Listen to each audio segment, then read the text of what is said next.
Welcome back, everybody, for another deep dive. This time we're taking a look at large language models, or LLMs.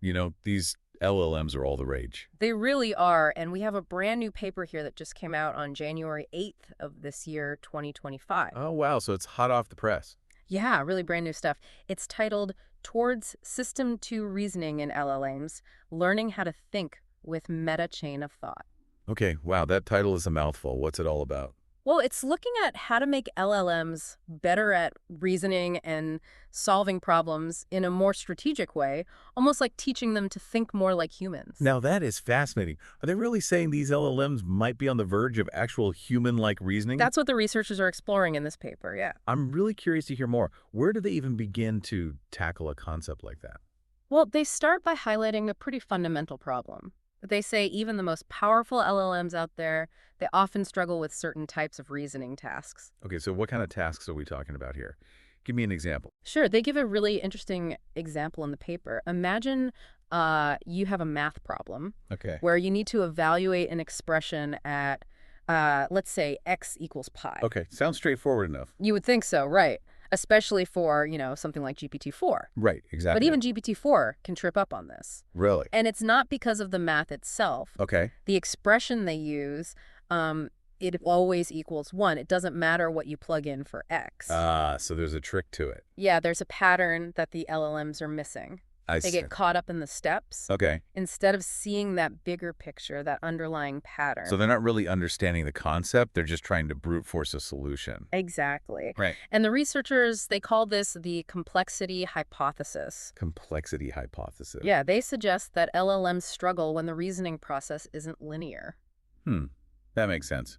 Not every problem can be solved in a simple step-by-step fashion. Right, and they give another example in the paper about a geometry problem that requires this kind of nonlinear thought process to solve. I see. So it's not just about the complexity of the problem itself, but the complexity of the reasoning needed to get to the solution. Exactly. And that's where they introduce this new framework they've developed called Meta-Chain of Thought. Meta-chain of thought. All right, break that down for me. Sure, you're probably familiar with the regular chain of thought prompting, right? Yeah, where you basically give the LLM a set of instructions to follow step by step. Right, like a recipe. First do this, then do that. Got it. Meta-chain of thought, it goes beyond just following instructions. Okay, how so? It's like giving the LLM an understanding of the why behind those steps. The why. Yeah, like why are we doing this particular step? What's the reasoning behind it? Interesting. So it's about understanding the principles, the logic. Exactly. And that deeper level of understanding, that's what they believe allows for more complex and flexible reasoning strategies. So it's not just about mimicking steps. It's about teaching the LLM to think for itself. Precisely. Now, how do they actually put this into practice? Right. That's the big question. Well, they delve into a few different approaches in the paper. One key idea they explore is using search and verification. Search and verification.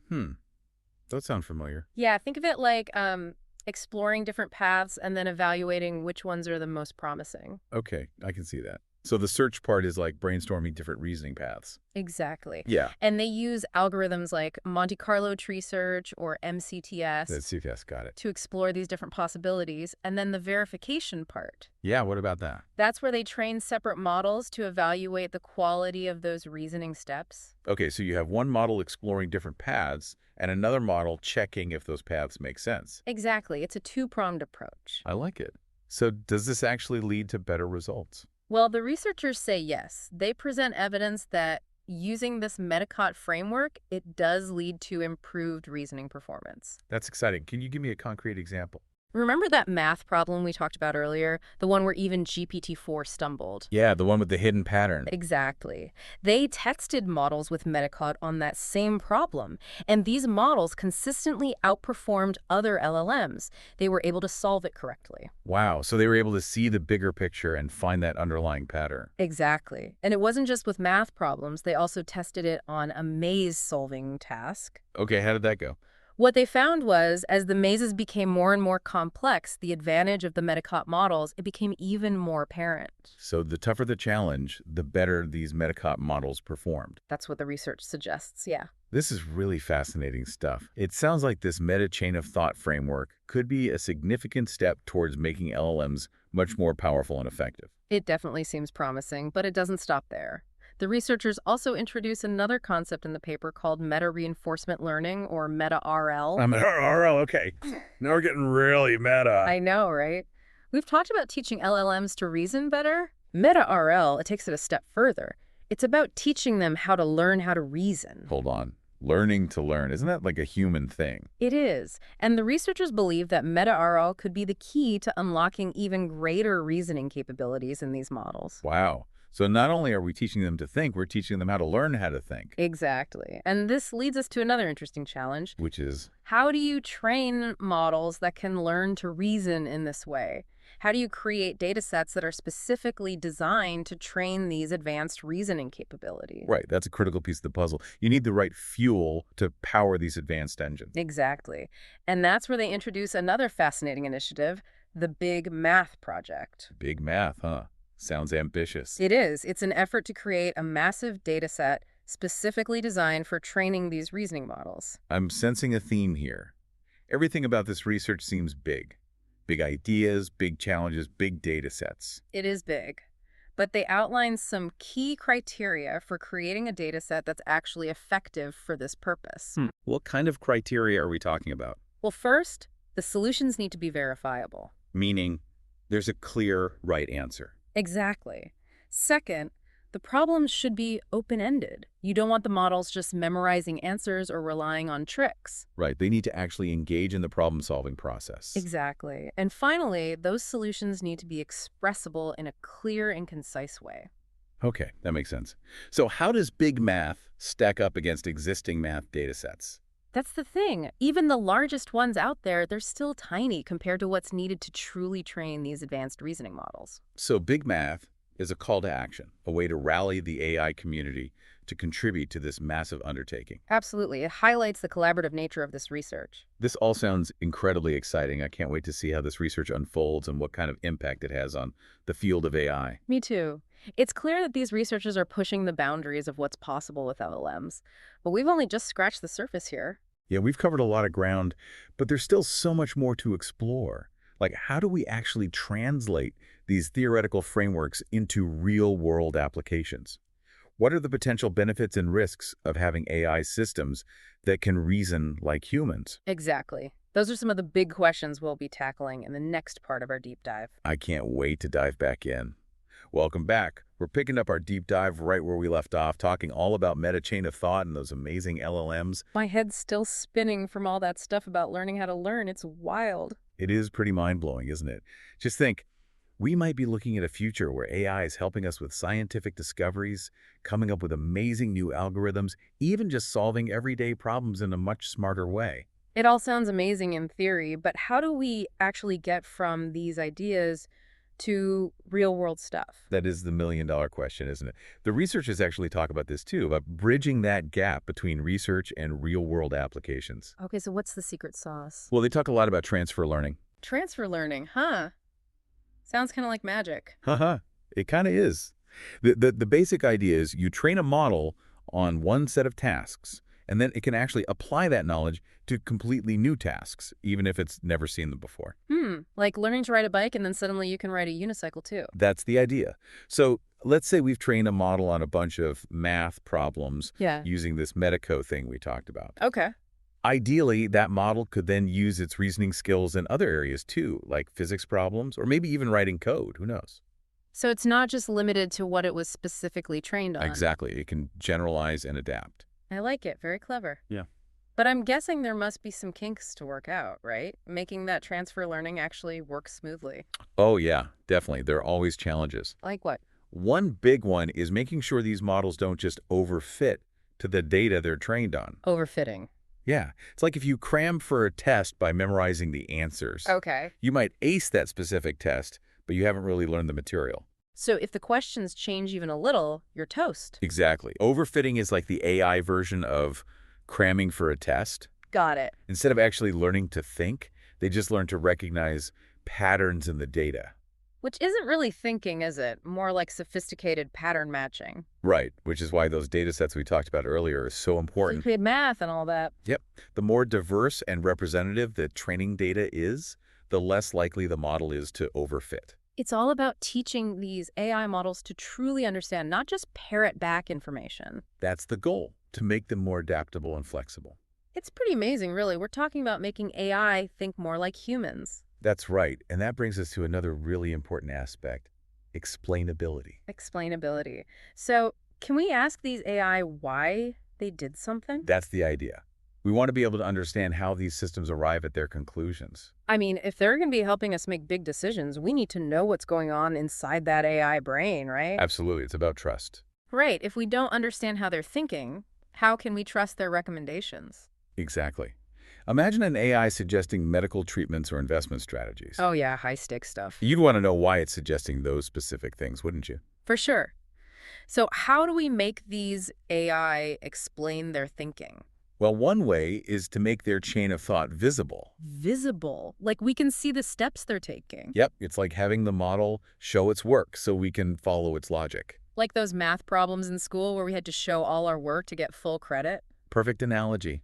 It's about transparency, so we can not only verify that the reasoning is sound, but also learn from it. So we could potentially learn new problem-solving strategies from these AI. That's fascinating. And that's what's so cool about this research. It really highlights this potential for collaboration between humans and AI, where we can learn from each other. I like that. AI as a partner, not just a tool. Exactly. But even with all this talk about making AI more human-like, I still wonder, how human-like can they really get? Yeah, it's a big question, right? I mean, are we talking about machines that truly understand the world the way we do, or are we just building super sophisticated tools that mimic human thinking really well? Honestly, that's a question that's been debated for a long time, even before AI was a thing. True, it's a philosophical question almost. It is. But what this research shows is we're definitely making progress in building AI that can reason and solve problems in ways we never thought possible before. It really is a remarkable time for AI. But we have to talk about the elephant in the room, right? Oh, you mean the ethical side of things? Exactly. All this power, all this potential, it comes with some big responsibilities, doesn't it? Absolutely. The researchers touch on this in the paper, too. They know it's a big deal. What are some of the ethical concerns they highlight? One of the biggest ones is bias. Yeah, that's a tough one. It is, and it's something we have to be super careful about. Because if these models are trained on biased data, they'll just perpetuate those biases in their decisions, right? Yeah, exactly. And maybe even amplify them. We've already seen how biased AI can have harmful real-world consequences. Exactly. So as these AI systems get more powerful, we need to be even more vigilant about fairness and making sure they're aligned with our values. It's not just about building smart AI, it's about building ethical AI. Couldn't have said it better myself. But how do we do that? How do we make sure these AI are fair and unbiased? Well, that's the big challenge, right? It's not an easy fix. No, it's not. The researchers suggest some approaches, though. Like what? One key thing is being very careful about the data we use to train these models, making sure it's diverse and represents the real world accurately. So garbage in, garbage out, basically. Pretty much. Yeah. And it's not just about the data. It's also about the algorithms and techniques we use to train these models. Right, we need ways to mitigate bias even when the data itself isn't perfect. Exactly. It's a multifaceted problem that requires a multifaceted solution. It's reassuring to hear that these researchers are thinking about these ethical questions seriously. Oh, absolutely. Yeah. But it's not just on them. It's a conversation we all need to be part of, as individuals, as a society. It's about shaping the future of AI together in a way that benefits everyone. That's right. And that leads to another crucial point they bring up, which is this idea of human-AI collaboration. We touched on that earlier. Yeah, but it's worth emphasizing. They really stress that these AI, even as advanced as they are, they're not meant to replace us. They're meant to work with us. I like that. AI is a partner, not a replacement. Exactly. Imagine the possibilities if we can combine human creativity and intuition with the raw processing power of AI. Now that's exciting. We can make some serious progress on all sorts of problems. Absolutely. But, there's still those concerns about risk, right? People worry about AI becoming too powerful, maybe even dangerous. Right, the whole sci-fi scenario of AI taking over. It's a valid concern, and the researchers acknowledge that. So what do they say about that? They emphasize the importance of building AI systems that are aligned with human values and goals, making sure we're in control and that this technology is used for good. So it's all about setting ethical guidelines and safety measures from the very beginning. Exactly. We can't just wait and see what happens. We need to be proactive about shaping how this technology develops. It's a big responsibility, but it's one we can't shy away from. I agree, and that's why I find this research so inspiring. Me too. It's not just about technical advancements, it's about thinking deeply about the impact of this technology on society and what it means to be human. It's a reminder that AI is ultimately a human endeavor, and it's up to us to steer it in the right direction. Beautifully said. And on that note, I think we've covered a lot of ground in this part of our deep dive. We have, but the journey isn't over yet, is it? Not quite. In the final part, we'll wrap things up by looking at some of the unanswered questions and the exciting possibilities that lie ahead. I can't wait. This whole exploration of meta chain of thought has been truly mind-blowing. And we're back for the final part of our deep dive, all about making those LLMs think more like us with that meta chain of thought. It's been quite a journey, hasn't it? Lots of big ideas to unpack. Yeah, my brain's definitely doing some extra work trying to process it all. But I'm curious, the researchers mentioned some challenges and open questions in the paper. Oh yeah, they definitely didn't shy away from those. It wouldn't be real research without acknowledging what we still don't know. Exactly. So what are some of the big hurdles they pointed out? Where do we still need to make some serious progress? Well, one of the biggest ones, just straight up, is the computational challenge. Okay, how so? Training these really advanced reasoning models, it takes a ton of computing power. So even with these massive data sets, it's still a resource-intensive process. It is, yeah. We're talking huge server farms running for days, sometimes even weeks, just to train one model. Wow, okay. So are researchers looking for ways to make that process more efficient? Oh yeah, definitely. One idea they mentioned is asynchronous training, which basically means doing things in parallel. Parallel, huh? Yeah, like instead of one chef trying to cook the whole meal by themselves, you have a whole team of chefs, each working on different parts simultaneously. So you can potentially speed things up quite a bit. Exactly. But of course, there's always a trade-off, right? There always is. What's the catch here? Well, coordinating all those parallel processes, it's not easy. I bet. If you're not careful, the accuracy of the model can actually suffer. So it's a balancing act, trying to get the speed without sacrificing the quality of the results. Precisely. And that's just one of the computational challenges. What are some of the others? Well, another area they're really interested in is what they call open-ended verification. Open-ended verification. Okay, break that down for me. Remember how we talked about the importance of having those verifiable solutions in the training data sets? Yeah, making sure there's a clear right answer. Right. Well, open-ended verification is about those problems where there isn't just one single correct answer. Interesting. Like philosophical questions, maybe. Or problems where there are multiple valid solutions. Exactly.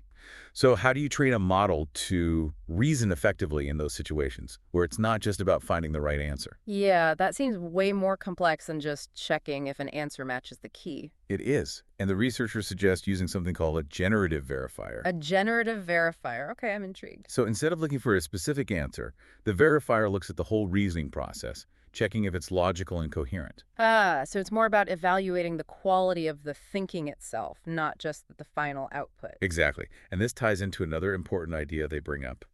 CoT faithfulness. CoT faithfulness? Now that's a mouthful. What's that all about? It's about making sure that the model's chain of thought, those reasoning steps it takes, that they're actually genuine, that it's not just making stuff up after the fact. So we want to make sure it's really thinking things through, not just trying to sound smart. Exactly. It all comes back to transparency, understanding how these models arrive at their conclusions. Which is crucial if we want to trust these systems, right? Absolutely. The more we understand how they work, the more comfortable we'll be using them in real-world situations. This whole emphasis on transparency and explainability, it seems like a running theme in this research. It really is, and it's going to be more and more important as AI becomes a bigger part of our lives. Speaking of important, I got to bring this up. We've talked a lot about the importance of those data sets. Right, the fuel for those AI engines. But isn't there a bit of a chicken and egg problem here? How so? Well, we need good data sets to train these powerful models. Right. But we also need those powerful models to help us create those data sets in the first place. Yeah, you're right. It's a bit of a conundrum. So how do we break out of that cycle? The researchers actually address this. They basically say it takes a village. A village. Yeah, they propose a really collaborative approach where the whole AI community works together to build and share these resources. So it's like a giant open source project for AI reasoning. Exactly. Everyone contributes, everyone benefits. I love that idea. It really speaks to the power of collaboration and a shared vision for the future of AI. That's what's so exciting about this research. It's not just about pushing the technical limits. Right, it's about those bigger questions too. Exactly. How will this technology impact society?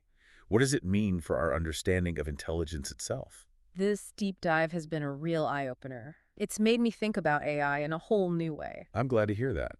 And I hope it inspires our listeners to explore these ideas further too, because the future of AI is full of possibilities. It certainly is. And to all our listeners out there, keep those minds curious and stay tuned for more deep dives into the ever-evolving world of knowledge and discovery. Until next time.